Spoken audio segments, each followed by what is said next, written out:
မကောင်းတာနဲ့ကောင်းတာဆိုတာဒီမကောင်းတဲ့သဘောတွေဆိုတာမပယ်လှန်မှုမတွန်းလှန်မှုဆိုလို့ရှိရင်ဒီပုဂ္ဂိုလ်ဟာဘယ်တော့မှအကောင်းဖြစ်လာမှာမဟုတ်ဘူးဒါကြောင့်မို့အမြဲဆင်ញင်သုံးသပ်ပြီးတော့ကိုယ့်ရဲ့အနေထားစိတ်နေသဘောထားတွေကိုဆင်ញင်သုံးသပ်နေဖို့လိုအပ်တယ်ပေါ့ငါဟာဟိနာဓိမုတ်တိကအောက်တန်းကြတဲ့အတွေးတွေအောက်တန်းကြတဲ့စိတ်ဆန္ဒတွေရှိနေတာလားကလျာဏဓိမုတ်တကောင်းမြတ်တဲ့အတွေးတွေကောင်းမြတ်တဲ့ဆန္ဒတွေရှိနေတဲ့ပုဂ္ဂိုလ်လားလို့ဆိုတာကိုယ့်ကိုယ်ဆင်ញင်သုံးသပ်ပြီးတော့အဖြေရှာရ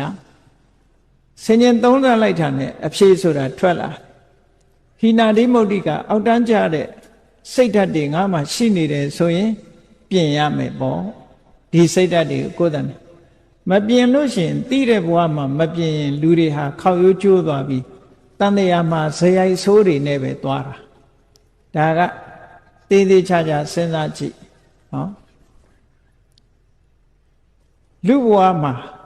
တရှူးရှူးတတိုင်းတိုင်းနဲ့ဒေါသကြီးတဲ့ပုဂ္ဂိုလ်တယောက်ဟာကံမကောင်းအကြောင်းမလှလို့ခွေးဖြစ်ရင်လည်းခွေးဆိုးပဲဖြစ်တယ်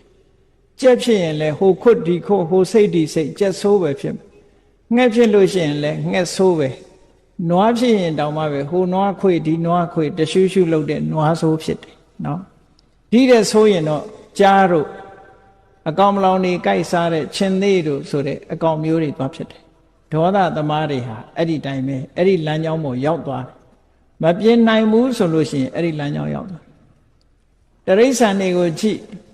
အေးအေးချမ်းချမ်းနေတဲ့တရိစ္ဆာန်ရှိတယ်စူးစူးပူပူရန်လုတ်နေတဲ့တရိစ္ဆာန်လည်းရှိတယ်အကဲခတ်ပြီးတော့ကြည့်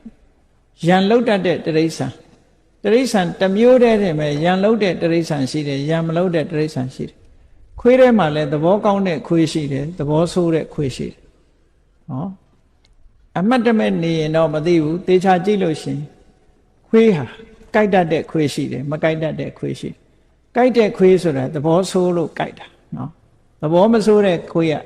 လူလာရင်အမီးနှံပြီးတော့ခင်တတ်မင်တတ်တယ်ပေါ့အဲ့တော့ဒီသဘောတွေကဆင်ញင်သုံးသပ်တတ်ရအော်ခွေးတောင်မှမေတ္တာရှိတဲ့ခွေးနဲ့ဒေါသကြီးတဲ့ခွေးမေတ္တာပြည့်တဲ့ခွေးနဲ့ဒေါသကြီးတဲ့ခွေးဒီလိုဖြစ်ရတာပါဘဝမှာမပြင်းဘူးဆိုလို့ရှိရင်တလျှောက်လုံးဟာဒေါသသမားဖြစ်ပြီးနောက်ဆုံးကိုဒေါသကိုမထိန်နိုင်တဲ့အခါဒေါသနဲ့သေဆုံးသွားလို့ရှိရင်အင်တမဆင်းရဲတဲ့အပင်ငရဲကြာရောက်သွားနိုင်တာပေါ့ကိုဒေါသကကိုယ်ကိုပို့ပေးလိုက်တဲ့သဘောပေါ့ထို့တူပဲ